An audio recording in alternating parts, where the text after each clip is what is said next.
Welcome back to Footballology. So today I was sitting here thinking to myself, there's one word that NFL teams really hate using, and that's rebuild. Nobody wants to hear the word, nobody wants to use the word. And the reason for that is because when you say I'm rebuilding, you're basically giving in to the season. You're saying that I'm not ready this year, catch me next year, or catch me the following season. These are going to be the years where I'm actually going to be more dangerous. This is the years I'm going to be more competitive. But in this video, I want to give you guys three keys to a solid rebuild and some things that you should look out for when your team is in that process of rebuilding a team. I think rebuilding a team is very crucial to the way you're going to win ball games, not only now or today, but how you're going to win ball games in the future. And the attitude and all the culture and everything that you want to change for your team, a rebuild is very important. It's just like building a new, skyscraper. Like, you're not just going to take an existing skyscraper and slap some new paint on it and call it a good skyscraper. No, like, you want to rebuild it. You want to start from the ground up with the foundation pieces, the framework, and everything else that goes into a solid skyscraper. So in this video, I kind of want to give you guys three things that I feel like are very important to a rebuild. So without further ado, let's get into this one. So a rebuild is like a personal problem that you and I might have. Teams just have to first admit that they have this problem. They have to admit that they're going through a rebuild. And then once they do that, then it's easier for them to take the right steps and do all the right things to go through this process of rebuilding their roster. Now, the first key to rebuilding your team, in my personal opinion, I think it goes without saying, but GM and coach are that's very important, because that's where you're going to get your culture. That's where you're going to get your identity of your overall team from. You got to make sure that your GM and your head coach are on the same page. Not one person is greater than the other one, but you want them to work in unison. And when they work in unison, it's going to make everyone else's job so much easier. It's going to make the scouts' job easier. It's going to make the assistant coach jobs easier. And it's definitely going to make the players' job easier, because they're going to understand what they want from the overall team and what they're going to want from all the players that they decide to bring in. So these things are very important. So you got to make sure you have a good head coach, and you got to make sure you have a good GM. They're on the same page. Now, a lot of teams go out of their way and they assign a GM first before they sign a head coach, which I like that idea better, but it depends on who's shopping for the groceries. So, I think in New England, Bill Belichick does a lot of personnel. So when he's handling all the personnel, he's kind of going through all the works, and he knows what he's getting, especially from the coaching's position, so he knows what he's getting.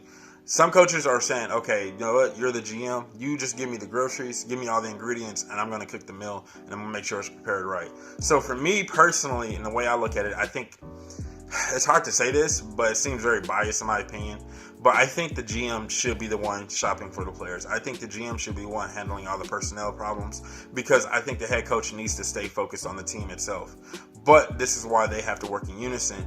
The head coach needs to relay what he wants in a player to the GM. So when the GM's out there looking at waiver wires, looking at transaction lists, looking at the draft process, he knows what guys that he wants to target. Same thing for when they're relaying the message to their scouting team. They want to relay that consistent message. They want to make sure that they're getting the same exact player at every position that they're asking for, and the head coach knows what he's getting in return. So when that player comes in, he knows that, okay, I asked for a quarterback that's a mobile quarterback that can scramble and that has a good head on his shoulder, or whatever the case may be.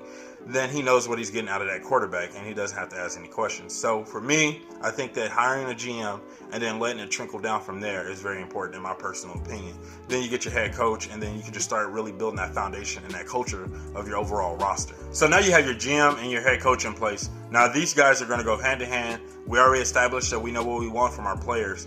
Now it's going out and getting those exact players. Make sure that you get those players, because now we built the foundation of the overall team and organization, but now it's time to build the foundation and the culture of that locker room. And this is very important as well. The attitude and the culture of that locker room is going to allow you to do so much more. I think people underestimate chemistry when it comes to football, and how you have to have 22 plus guys, 30 guys on the same page at all times. I mean, everyone's targeting the same goal. Everybody wants to win. That's okay. Everybody wants to win. But it's having the right guys to understand that doing their job is more important than just going out there and getting a stat line. So that's one reason why New England, I think, is so consistent, and they've always talked about it, but I think people just don't understand how important it is, the culture that they have in New England, the attitude and the mindset they have in New England. Nobody cares about their stat line. Everybody cares about that one thing, and that's getting that W. As long as they're winning, everyone's happy, and that's really what it comes down to. So if you can get, I think it's mostly your captains of your roster, but so we're going to say anywhere from 6 to 7, maybe even 10 guys that you can truly lean on. And that's one thing bad about young teams. But if you can get 6 or 7 guys that you can truly lean on in the time of, like those rough games, those close losses, or those close wins, or when the game is down, you're down by 2 possessions in the third quarter, going into the third quarter, going into the fourth quarter, those are the guys that you want your roster to lean on, and those are the guys that you need on your roster. So it's really important to have those captains and those players in place that always have that right mindset, they're always having to say the right thing, and just the overall culture of your locker room is going to be stronger and better going down the stretch with these guys in place. These guys are very vital, even if they're not like Matthew Slater in New England. He's not even like a true starter. He's just a clean special teams guy, but he's considered a captain, and he's considered one of those guys that is consistently there. He knows what to say. He's saying the right things, and if things are getting out of hand, he's the guy that a lot of people can go to, or a lot of players can go to. It may be somebody low man on a totem pole, but he can go to Matthew Slater and say, hey, this is going on. So you need those kind of guys on your roster, regardless of where they're at, but you need the guy at the very top of the food chain. Most time is your quarterback. And then you need the guys in the middle of the food chain, and then you need the guys at the bottom of the food chain. But every set of those guys are very important to the overall roster chemistry. And like I said, a lot of people don't put enough emphasis on chemistry of the locker room, because like we look at what Miami's went through. Miami was getting rid of guys even before Brian Flores got there. I'm talking about when Adam Gase was still there, and they were trading away like Jarvis Landry, got rid of Damian Williams. Like they were getting rid of guys left and right.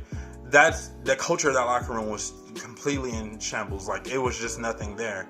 And so like you got to rebuild that, and that's really where it starts. I think that's where the W's really start before you even get to the field. So getting those, like I said, 7 to 10 players that you can truly lean on in time of need, and your roster can lean on in a time of need, there are not coaches, then you can really help yourself out there. So that means free agents, veteran free agent pickups are really important.